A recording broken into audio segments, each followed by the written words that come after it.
Hello and welcome to this week's episode of the Parenting Tools podcast. My name is Jordan. And my name is Jason, and this is the podcast where myself and Jordan talk about our lives as dads and our kids. That's it. Sweet, I'm so tired. Sweet, I'm so tired. You treat me this way. I'm sick and then I'm To Jay's opening questions this week, let's dive straight in. First one's a statement. It's not a question. This one's from Tawonga. Toddler tantrums. Help. Are you wanting suggestions for the toddlers? Yeah. What can you do? Or what to tantrum? Yeah, what can you do to make? What can you do in a tantrum? What would be the worst way your child could tantrum? Throw eggs. That's like conceivable. That's a really good one. What would be the worst thing they could do mid tantrum? I think that's what mine would be, like throw eggs in a shop. Throwing eggs. Oh, Just yeah. go to the eggs and just pour them on the floor. Oh, that'd be horrible. That would be terrible. Or like sticking with the shopping theme, like throwing something at somebody else. Yeah. Or like accidentally throwing something at someone who you don't know. Hitting a stranger Oh no. in frustration. Oh no. Just walking up to them. Or drawing on something that's not theirs. I don't want it to be sunny. Bang. Just hit a stranger. Imagine that. You look too happy. Yeah. Oof. Yeah. I immediately think anything to do with like damaging the car. Scratching Like scratching the car with something like expensive. keys, like not thinking much of it, but doing like serious damage. If your toddler keys your car. Yeah. Where have they seen that? Say, I'll show him. Peeling my banana for me. Where are the keys? So yeah, we touched on this recently, Tawonga, all about the tantrums. I would have a look at the comments on the videos we posted on Instagram and TikTok, just to give yourself a bit of relief that you're not the only one. Yeah, that's good advice. There's so many, and there's some hilarious ones as well. Yeah. We had a question from DJ Baxter, Beep, beep, beep, beep. friend of the podcast. Former guest. Yeah. It's not a parenting question. What is your favourite topic to speak about on the podcast? That's a good question. Great question. I think it's tricky because we talk about parenting. About to say, yeah. Does that count? Yeah. Or is it asking for a niche subcategory of what subcategory of parenting is your favourite? There are two things. I've said this before. There are two things that come to mind for me. The first is when people get in touch when they've got like baby news, and you're like, that's just so nice. Or people reach out and say, listening to you guys has just helped me realise I'm not on my own. Yeah. And the second one has happened to me recently. Do you know when like you finish a podcast and then it just plays another one that you've half listened to, or it's got 2 minutes left and you've skipped the adverts? I was listening to a football podcast, and then one of our old episodes came on, and we were talking about the weekly goings on, and it was just so nice to have that documented. That's true. Because I'd completely forgotten about it. And I was just sat there smiling to myself about, I can't remember what it was, but just like, oh yeah, that was a year and a half ago. And it was so sweet. I can't really remember what it was, but I just enjoyed that we had that as kind of like a verbal diary. Yeah. And I think I agree with that. Like for me, it's just generally having this where we talk about being parents. We talk about being dads. We talk about kids. Like, I don't think I would have this. I definitely wouldn't have this as consistently if we didn't do the podcast. And I don't know whether I would process things as much had I not had this as well. Yeah. Like, don't be wrong. I love being a dad. It's amazing, and I love learning more and all that sort of stuff. But actually having a dedicated time every week, it's like, actually, we are going to reflect on stuff that's happened in the week with our kids. That is quite special, just in general. But yeah, the messages that we get from people where maybe it's been a difficult topic and it's helped them, or they've realised they've not been alone, that's super cool. And also just the random messages from around the world. Yeah. That's just cool. Yeah. And the guests as well. Like, we speak to guests that we find interesting, people we want to speak to. So that's been cool to get to speak to those. Yeah. So I don't think I can provide probably one thing. but it's just generally all of it. It's all quite broadening of your like horizons, isn't it? Of actually learning from other people's opinions and all that sort of stuff. I just enjoy the general gist. Yeah. So thank you to DJ Baxter for the question. If you do want to send us your questions, as always, please do at Parenting Tools Pod. So, I've got a confession. Ooh. I had an accidental lie-in at the weekend. What does that mean? It means me and Lee both had accidental lie-ins. So, our kids came into our bed, both of them. Yeah. And at about 6 o'clock, Lee went downstairs. And at 6:30, they woke up and said, "Oh, it's morning." I said, "Oh, Mummy's downstairs. You can go find her." So they went downstairs. 8:15, they came back upstairs and woke me up. Leanne then walks in and says, "Have you been here the whole time?" I said, "Yeah." She went, "Who's been with the kids?" I said, "I sent them down to you." She went, "I've been asleep in Luca's room." So from 6:30 to about 8:15, they'd just been downstairs by themselves. Amazing. And we both had a line till 8:15. And so I said, "What have you been doing?" They said, they got some pan of chocolates. You know, the Aldi little individual, my kids love them. So Luca had got them a pan of chocolate each, made them an apple juice each, and put the TV on. And they know, you know, Milkshake on Channel 5? Yeah. They know to type in 105 for Milkshake. And they just chilled by themselves. Mate, have you just unlocked a new realm of parenting? I mean, it felt great. It was also a little bit like what could have gone wrong. Yeah, but you're not. But nothing did go wrong. And you're also not like in a different house. No. You are just a shout away. But yeah, so they did say to me, it was in the afternoon, Luke went, you told a lie.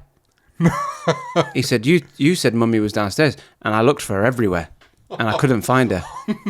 I said, I'm really sorry, I didn't realise she wasn't downstairs. I says, but I'm so proud of you for just, you know, making breakfast and getting a drink. That's amazing. It's one of those things, people online would go, that's neglectful, and they could have hurt themselves, but... I don't think it is, like... I mean, we didn't know. It was innocent. We didn't... And, like, they're in your house. You're still at home. Yeah. It's still, like, yeah, something, like, could have happened, but it could happen when you're there. It does happen when I'm there. Exactly. The other thing is we've set up our kitchen so they can get the stuff they need. Absolutely. Safely. Yeah. So you have trained for this moment. We're trained. And yeah. now it's happened. On, You feel guilty. It's paid off. But no, we've got, like, their little snacks are at height for them. Their plates are at the right height for them. Yeah. So everything they would want to get to is reachable and within a safe distance for them. Yeah. So, yeah. It felt good. Honestly, that sounds like a parenting win to me. Yeah. Other people might disagree, but that sounds like, well, you cracked it. Tell you what was a parenting win. What? We had a child-free night last night. Ooh. We went to the cinema, went out for some drinks. Nice. And so my in-laws, shout out to my in-laws, they had the kids overnight and took them out today. And so we said, well, let's go out. Make the most of it. Went to the cinema. We went to see It Ends With Us, the new Blake Lively film. I've not seen... No idea what it is. It's a woman's film, I would say. There were 3 blokes. The cinema was full, and there were 3 blokes in there. Fair. One of which was quite blatantly a dad, accompanying the kids. No way. Yeah. And then there was me and Leon at a bit of a date night. No, it was good though. It was a good film. I would actually recommend it. Ooh. Yeah, it was good. Nice little bit of a parenting angle in there as well. Very serious. We thought it was a rom-com. Was it not a comedy? Leanne coined the phrase, it's a rom serious. It's a serious romance. It's a rom serious. So yeah, we had a lovely time. We went out for some cocktails before, got some popcorn, and then just came home early night. Yeah. Woken up by the alarm this morning. That's not happened apart from going on holiday. Yeah. That hasn't happened for years. So, do you feel well rested? I really do. Yeah. Yeah, I really do. So yeah, it was a solid weekend. Oh, mate, that sounds quality. It was great. What about you? What have you been doing this week? I've been a little bit unwell. Oh, no. So I've been pineappled. Oh, the pineapple card has been played. Had been played. So my body's been adjusting to some tablets that I'm on. and it's making me very tired. So usually, Nice. I'm good with like 6-7 hours sleep. Like up in the morning, as soon as I'm awake, usually I can't go back to sleep. I'm struggling to get out of bed, even after like a full night's sleep. I'm just tired all the time. But you know that feeling you get when you get the flu and like all your body aches and everything hurts. I had that, so I was just like in bed, and it was after we'd been camping all week as well. And so I hadn't, and Em was doing the majority of all of the parenting because I was looking after a bunch of youth. And so I'd come home, we got home at midnight, I'd unpacked all the van. The next day I took all of the equipment back, sorted all that, very like tiring work. Got home where Em was like ready for me to be full hands on deck parenting, and I was just like, I can't function. I'm spent. And then since then, I've just been trying to catch up on my sleep and recover. Do you think it was just the adrenaline of the week carrying you through, and then you crashed once you'd finished? Yeah, and like there was stuff like when you're camping, like if anyone's ill, it goes around like wildfire, and it's just a mixture of all those things, and I was just completely spent. And then so today was my half. So I have 2 half days a week with Noah. Yep. Monday and Tuesday. We just after preschool, I pick her up at lunchtime. We spend the afternoon together. It's really lovely. And today we playing out in the garden. She helped me set up the like inflatable hot tub. Nice. But you know those like rubber mats that are like jigsaw puzzles. Yeah. Made that into a game. So we spent ages putting that together. Oh, nice. And she really got into the patterns of the colours. It's brilliant. And then she got too hot because it was really hot outside. Warm again. So we just had ice lollies on the sofa. Ideal. Stunning. What did you go for? We only had Roundtree ice lollies. Oh, the little traffic light ones. Yeah. But it's more than... It's great. Yeah, did the job. We sat in the living room with a fan blaring at us while we cooling down. It's a bit feminine. But when I feel a bit under the weather, I just like to get some ice cream and watch La La Land. La La Land? Is that like your favourite movie? I really like La La Land. Yeah, I could... I like music, so and I appreciate a bit of jazz. It's not a very happy ending, though, is it? No. I don't like movies without a happy ending. But this is what I'm saying.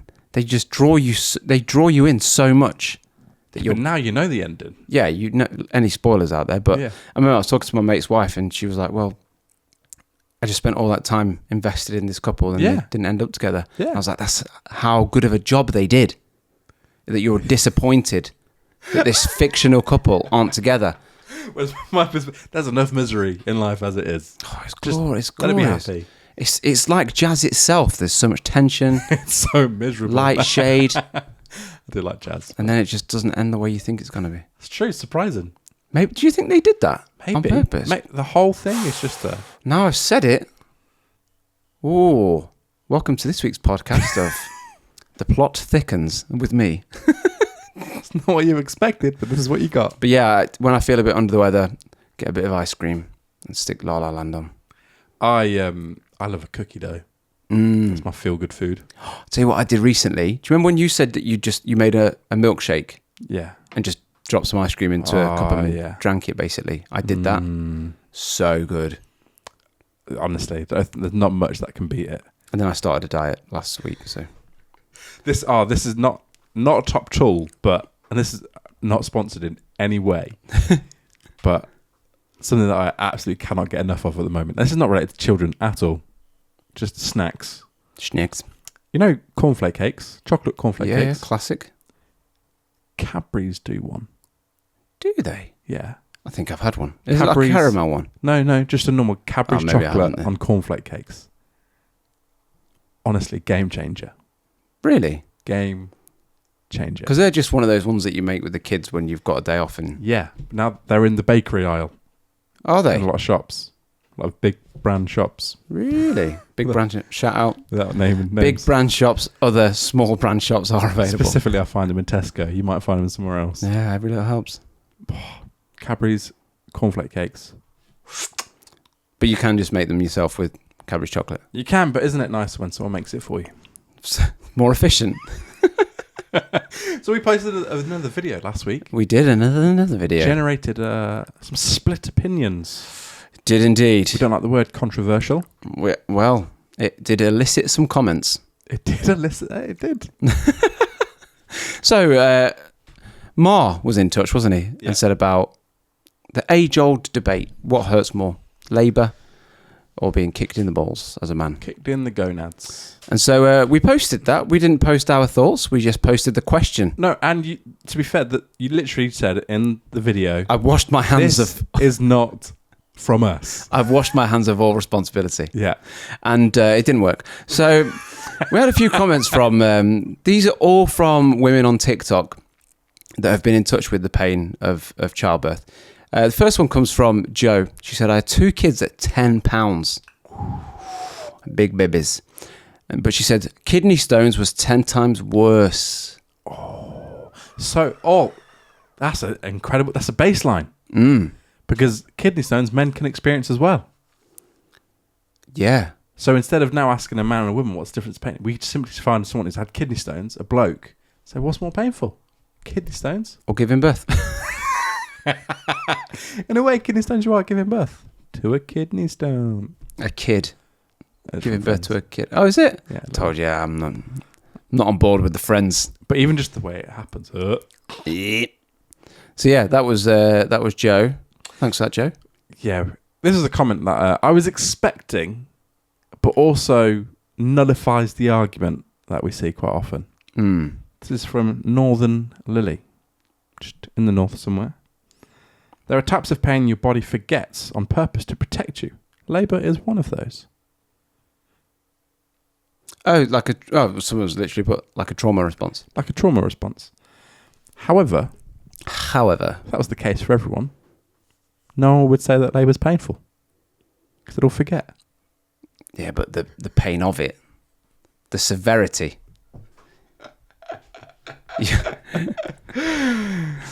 You're just poking the bear. I know, don't be wrong. Like, I'm sure it's very painful. It looks painful. It does look. But there's painful. a lot of women that I know that can describe how painful it is and haven't forgotten it. So I think absolutely your brain does lessen severity because of the endorphins you feel from child. Like your child was there. But I'm pretty sure you can still articulate the pain. I think in any case with anything, like time is always the best healer, isn't it? So like you'll forget anyway. Like I dislocated my shoulder once and it was painful, but I can't remember that pain 10, 15 years down the line. Yeah. And it's like my position on this is pain is often very subjective. Like when you go to the doctor and they say out of 10, your 10 is only what you imagine your worst pain to be. And what is 10? Exactly. Are you dying? Well, it's so subjective to every person. However, like out of me and my wife, I'd say my wife has a much higher pain threshold. Like the stuff that she's been through and where she would rate those things on the scale for me, like I'm more likely to rate everything at 10. On a scale of 1 to 10, how much? Like, yeah, that's the worst pain I've felt in my life. I went camping last week. Yeah. 10. Pain. Pineappled. But like, I broke my knee. Oh, you did, yeah. And it hurt a lot, but I would still say that was like a 5. God, what a bloke. But I don't think it was a particularly bad break. Is But there, I don't know because I've not broke any of the bone in my body. is there a good There's no break of there's the no knee? comparison. But also, that was a long time ago, so I might have just forgot. Yeah. It's the difficulty. Like you can't compare pains because there's no universal scale. Man, I'm just thinking about broken knees now. Yeah, and those so it videos. pops out left. So you know your knee bends like that. It does indeed. Mine went, Oh. and there was 2 visibly loud. Visibly loud. There was 2 audible big pops. I was just thinking this for the audio listeners that didn't quite see the shape of your hands. That's true. They Yeah. just heard the and so the it bends- visible pops. the way that your knee bends normally. Like in a straight line. Yeah. Imagine it bending to the left or to the right. 45 degrees. Yeah. Goodness me. And you putting that as a 5? But again, there was a lot of adrenaline. Like, Yeah. I tried to continue playing football on it, and the pain just kept getting worse. Like, I walked off, and then I couldn't walk anymore. And then the pain just kept getting more severe and severe because I think my body was just like in adrenaline, like powering through. Yeah. And then I was sat in my mate's flat, Sam, who's been on the podcast. Oh, yeah. First guest, Sam. Shout out, Sam. I remember going to his flat because his wife was a nurse. And I was like, I knew I had to go to hospital, but I didn't want to go. Yeah. And I was like, asking her opinion, I was like, should I go to A&E? She's like, yes. Definitely. Yes. Like, my left knee was twice the size of my other one. Like, Oh, no my exaggeration. word. But yeah. Oh, gosh. But like, I don't recall how painful that was. Yeah. I just remember it tonguing. That hurt. Yeah. 5. I can't believe About it. 5. Oh, mate. Last one, in a similar sort of vein, this one has put, I would rather labour, this has come from, I think, Renee. I would rather labour than a burst appendix. The pain was horrendous and recovery took 6 months. So what this has turned into is basically women saying what was more painful than labour. But again, this is the problem, as their experience of labour is not the same as every other woman's experience of labour. Because you can have horrific like labours where it takes 6 months or longer to recover. Mm. And then someone can just like go in, pop them out, and then walk out. Burst appendix. Oh, how does that happen? Your appendix. But what causes it? Like, I actually don't think they know. I'm not a doctor, so that could be false. They might well know. yeah. Is it like... Well, I remember reading at school something, because obviously they can take your appendix out and it doesn't They really can, affect yeah. much, as far as I know. Is it like if she's blown up a balloon and someone squeezes it and then bang, your appendix goes? So, yeah, I don't know. I have no idea. I mean, that's not going to be the case, but I have could, like, no if idea. someone sat on you, could that burst an appendix? No, it's like your appendix gets... So I looked into this a lot, because Noah's had kidney stones, and a lot of the pain for a child can look like it's in the same sort of place as the appendix, because they don't really know how to articulate where it's painful. And so we read up a lot about it, and like basically your appendix gets inflamed, and that can cause you a lot of discomfort anyway. But it can also get inflamed to the point where it bursts. Wow. And it's like, when it's inflamed, usually you have appendicitis and you get it taken out before it bursts. Like if it bursts, like apparently that's serious. Like you got to get to A&E quick. Gosh. Welcome to the Medical Matters podcast with Jason Herron. There we go. All my knowledge is found through Google. So the Olympics came to a close yesterday.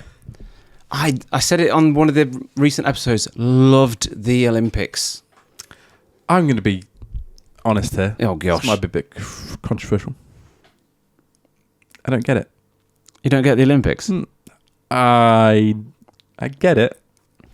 I don't enjoy it. Why? It's amazing. Some of it is. Some of it is. Some of it is, let's be honest, a farce. The breakdancing.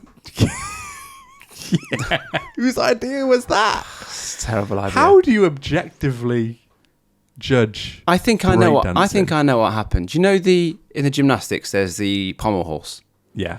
and they basically just breakdance. Yeah. I think someone has gone, that's just breakdancing, but not as cool. Let's put breakdancing in. I honestly think that's the thought process. If they're putting breakdancing in, why is ballroom dancing not in? That's not a thing, is it? Ballroom dancing is part of the Olympics? No. Like, that would have been the first stop. I think horse dancing is one though, isn't it? When you get the horse to do... Yeah, because I understand that. But ballroom dancing should surely come before breakdancing. Just on the trajectory of sports. Yeah, it was a bit... and there's that one... I feel so sorry for them. meme doing the rounds, isn't The there? Australian one. Yeah. Yeah, it does look like a toddler dancing. It does. I've seen so many memes. It's like when your nephew just says, look at me, and then it's her rolling around on the floor. So apparently, though, in loads of things across the world, there are people that get to the Olympics because they're the only people that turned up to like the qualifying matches. Yeah. I'm not saying that happened with the Australian dancer. From what I know, she won like a competition in Australia. But there's Like been a radio competition. But there's been cases where like people have turned up to the qualifying like badminton tournament and they were the only person there, and so they just they got sent to the Olympics. On you go. Yeah. I'd love to do that. Yeah. Well, this is a thing for me. So I've done So many sports growing up. I did all the sports. All of them. And the one that I did that I wish I stuck at was gymnastics. Really? Yeah, because the competition's a lot less. Yeah, true. But also in sport, size and stature plays a huge part. So when I peaked at 5'9", I was never going to be a good swimmer. Football, I'm not that good anyway, but footballers are bigger than people think. Yeah. They're huge. There's this one that plays for Man United. I think his name's Lisandro Martinez. Everyone takes the mick about him being short. And I was loving the memes about him being little. So I Google how tall. He's the same height as me. But it's like Tom Cruise. Everyone goes on about how little he is, but he's pretty much my size. But in gymnastics, I think I'd have been okay with my size and stature. I mean, they are in peak physical And fitness, aren't the they? competition's a lot less. So I feel like that's the one I should have stuck. And I enjoyed it, but There was a survey I saw today, which was like, out of English people, if you started training today, do you think you could compete in the Olympics in like 4 years' time? And like 58% of people said yes. In what sport though? If it's breakdancing, then maybe. But everyone else, you're off your rocker. Like even table tennis. Come on, those guys are unbelievable. You're not doing that in 20 years. No. If you'd not started before your age of 7. It's like the dive. Have you Give ever dived off a diving board? No, but I would love to. It's hard, I would love to do that. Yeah, there was a diving board in my grandparents' town. They had a leisure centre with the platforms. Oh. And I think the highest one was 3 or 5 meters. I can't quite remember. I think it was 3. And the rule was you had to dive. You couldn't jump. Really? So you had to go head first. And I tell you what, it's intense. And I was really young doing this I as can well. imagine it being quite intimidating. It's quite hard to judge Yeah. the kind of the angle of where you need to jump, how fast you're going to rotate without knowing. But yeah, I'd never really hurt myself. I don't have a bucket list, but that's just made it onto my bucket list. Let's go. I want to go diving. Yep, let's find a diving board Yeah. and spring off it. Yeah. I just love the idea of that. But yeah, I really enjoyed the Olympics. I saw a tweet saying, having watched the Olympics, I feel like I could have been pushed further as a child. Which made me laugh. That's the other. So many of them are so young. Yeah. There was one girl in the swimming. I think she was like 17. I saw a tweet from like one of the medalists. Like, I don't know whether if they got gold, silver, or bronze, but it was a tweet from them going, "I can't believe I've got school on Friday." They literally been at the Olympics, won a medal, Yeah. and back to school. There was one of the British track runners. She had to take break from her A-levels, or she'd finished her A-levels, then went to the Olympics. Madness. And that comes from your parents just encouraging you. We'll come on to this in a little bit, but just letting you follow your passion, but also Following their passion. following their passion. Exactly. Which we'll come on to. Let's go on to it now. Yeah? You want to go now? Project Mbappé. So this is something that you wanted to talk about a little bit. And Yeah. I said, I need to have a little think. Yeah. So Explain what Project Mbappé is. I was going to say, you explain, because you've written this down. I'm not sure if I can explain what it is. It's basically being a pushy parent to set yourself up for life when So, your kid achieves yeah. success. So famously, Mbappé, famous football player, one of the best in the world, Yeah. has been trained since a very young child to be a professional football player. And is. And is a professional football player. And I think what opened my eyes to this was the David Beckham documentary on Netflix. That was it. Yes. And like, so his dad, and very notorious of like, was very pushy as a parent. And it was like, he may have had an interest in football at a young age, but as soon as his dad realised he was good, it was no longer a choice. It was like, you are going to play football and you're going to be the best. And like, when David Beckham talks about it, it makes me a little bit sad. Because on one side, he's like, I am as good as I am because my dad pushed me so much. Yeah. And like, there were stories like after every game, even if he scored like 6 or 7 goals, his dad would still be like talk about the negative stuff. And say, yeah, like, he never pushed said well harder. done or anything like that. Yeah, and he's like, he is where he is in his football career because of a lot of what his dad did. But then on the other hand, he's like, he doesn't really talk to his dad much. And like, you could see when they were asked, like, would you do it differently? Like, he doesn't want to speak badly about his dad. Yeah. Like, he missed out on a lot of stuff as a child because that was like the primary goal. But now he lives the life he does because of that. And it's the difficulty of like the middle ground of that. Like I've got some strong opinions on that, because I think as much as he has set up his child for success in one sense, he's also given him a lot of other stuff and baggage. And like, would he have been happier or happy with less success but more balance in his mind about parenting and a happier relationship with his dad? Can never know. You never know. But like that's one thing that I'm aware of. Like, my daughter's starting a football team in September. She's going to school. We've picked out a team that she's going to go to. Really looking forward to it. She loves football. I would like the idea of her playing football for a team. But I'm very firm on, if she doesn't want to do it, as soon as she stops enjoying it, we stop. Like, and there's different merits to like teaching your kids to persevere with things. But like, Noah's got several things that she does, so she has a choice. Like, she got to do something. Yep. But as long as she's doing something, great. All the other stuff is optional. Yeah. And it's that level of, if you push them, they might be great, but what do you sacrifice in the middle ground? Cost? Yeah. Yeah. To gain something, you have to sacrifice something else. Yeah, but at what point are you making choices for them? I know you do that as a parent, but like, can you overstep the mark? I think you can. I think for me, the thought process for a lot of parents is, we weren't pushed, or we didn't do this as children. I want to give my child the chance that I wasn't given. I think that's maybe how it starts. Yeah. I think from what I know about Project Mbappé, that's a little bit different. It was like, right, let's make him a professional footballer and earn loads of money. That's from my understanding of it. But yeah, I think for me now, it's that thing of, if there is potential there and they are gifted and they're at risk of throwing their gift away, I'm going to be like, actually, you need to stick at this. Yeah. Because not everybody can do what you can do. I think that would be my attitude. There's a line, isn't there? But yeah, it's different when you're in it. It all depends. If they're saying, look, this is breaking me down, I don't want to do it anymore because it's affecting my health, it's affecting this, it's affecting that, then yeah, like you talk it through, you assess the situation at the time. If they've just had say they lose a race, I don't know, and they go, oh, I've had enough, then that's different. Yeah. And it's different as well, because like, you can help your children pursue one of those things in a good way. Yeah. Like, it just so happens to be that there's the few cases where it seems to be the way their parents chose was like the void of compassion route.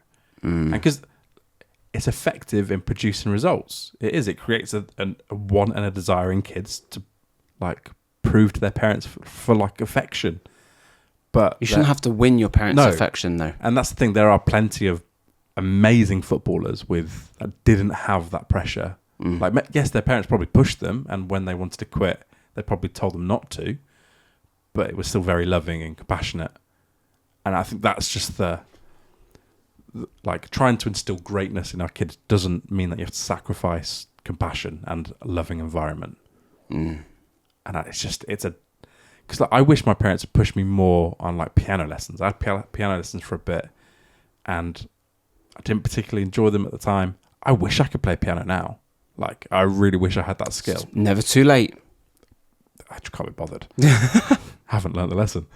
But I wish they'd like made me stick at it a bit more. But that was never, like, even if they did, that was never the same situation as this, where it's like, you're getting, your whole life is now around this, and you don't have a choice in the matter. Yeah. It's tough. I always think that. I think I wish my parents had pushed me a little bit more, but then also they had stuff going on as well. Like, my parents, they did what's it called? Like a renovation house, a fixer-upper. And like, their weekends were just spent doing this house up. And so me going to football, and I really used to resent them for it, because they'd be like, can you ride your bike to football? Because we're doing the house.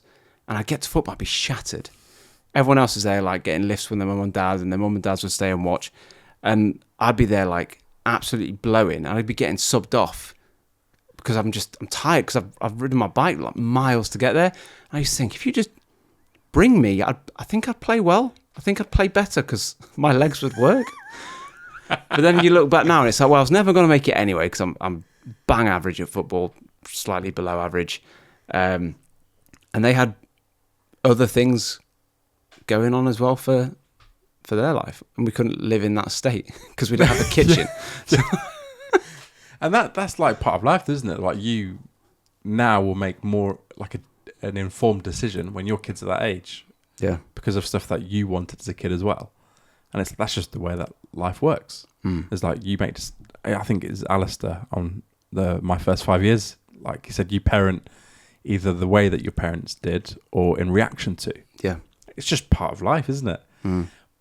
But also I think there's something very self-centered about making your kid into something for your gain. Like, of course there is. That's self-centered in parenting. Like there's a difference between wanting your child to be successful materially and actually set up for life. Yeah. Like being able to handle situations and being a well-rounded person. I think. Well, how many young footballers do you see in the news for the wrong reasons? How many of them know how to use an email address? Yeah. And I think that's really sad for me to see. And it happens time and time again. You see all these young lads that look very successful, and well, they are successful in their field, literally. Yeah. But they just don't know how to treat other people with respect. And I think that's so sad that has come at a cost that great. And it is sad to see, because you see a lot of them then lose themselves. And then when the football doesn't pan out to be that way, they're not left with anything. And it's really sad to see. Yeah. One of the best examples I've seen is that in a previous church that I went to in Letchworth, there was a young lad there who was, as soon as I'm literally the first night I met him, I said to him, he'll be like a professional footballer. He was like that good. But his parents were so grounded, and like he got offers for like academies and stuff, but they didn't let him go until he was like 16. So it was like we will sacrifice for your football, but you have to understand that everything else is really important. Like school is important, relationships is important, church, all these things are really important for you.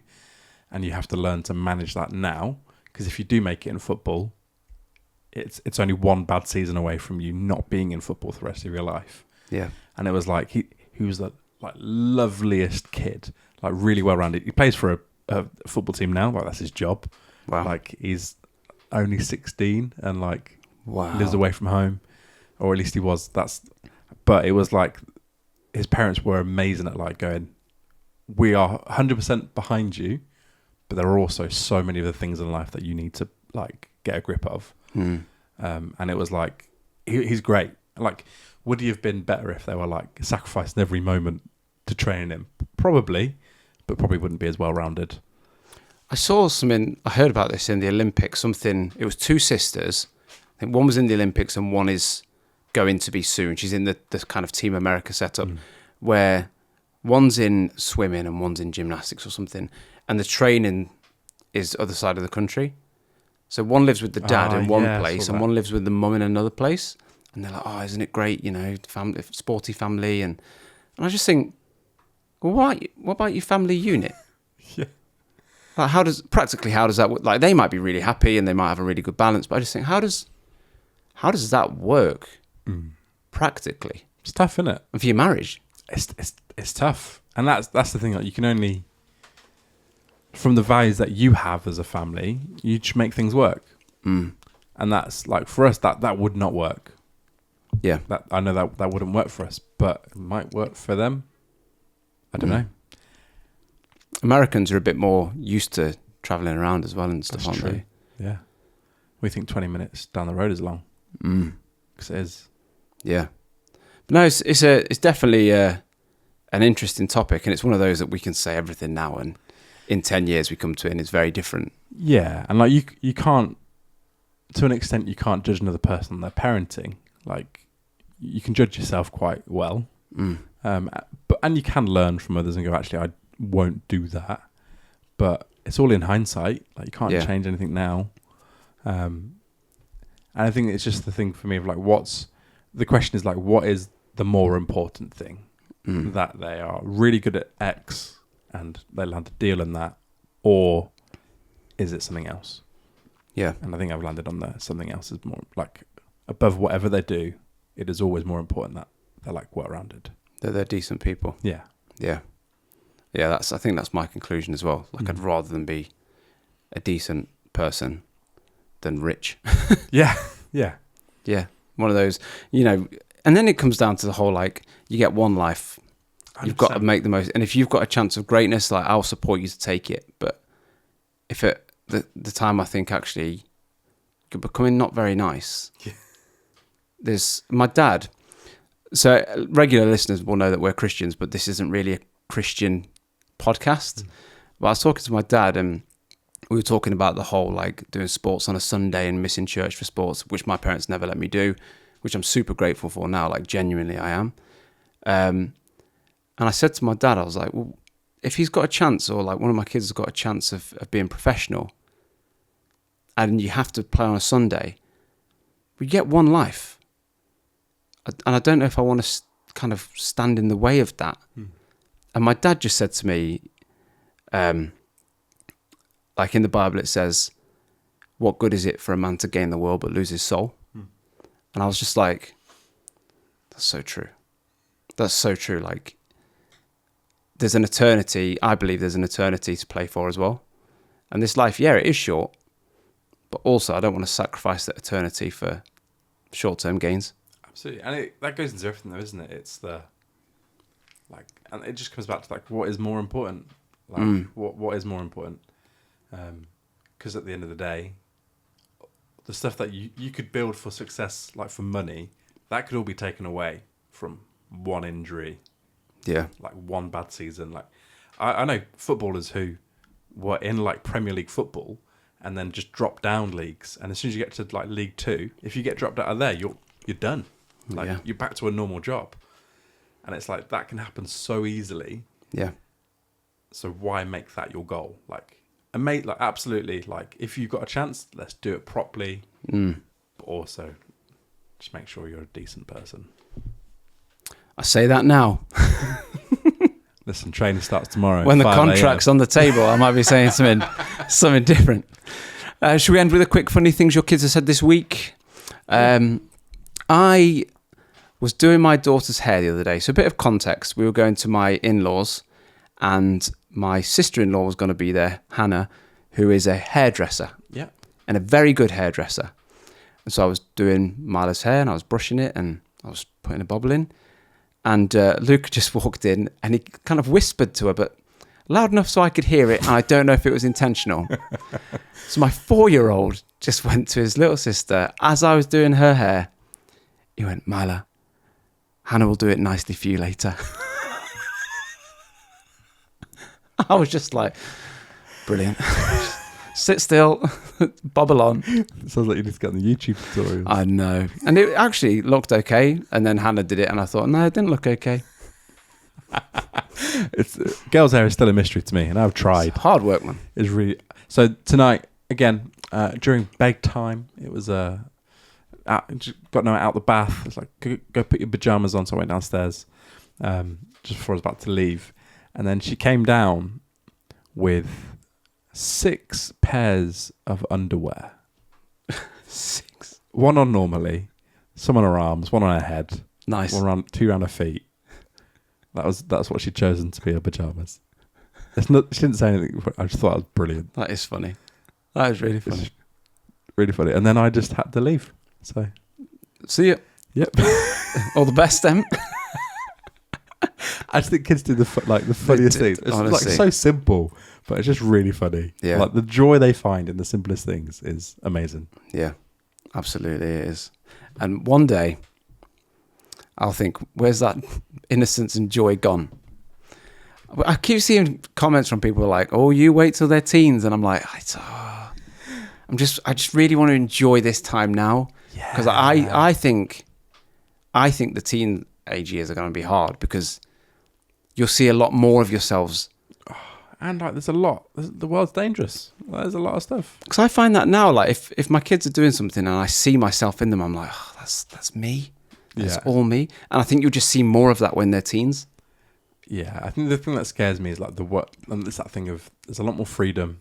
The world's a scary place, and like it's scary now, and it's getting more worse. Scary. Scarier would be the better way to say that. Yeah, but yeah, I'm also looking forward to when I'm old, and then they're also looking after me, and I come downstairs with pants all over, and that's okay as a granddad, maybe. Oh, that's funny. Well, all the best, Em. Hope you got it down all right. Thanks so much for listening to the podcast. Thank you so much for listening to the podcast. Don't forget to send us your questions for Super Nanny, who we will be speaking to in a few weeks. So get those in at Parenting Tools Pod. We'll see you next week.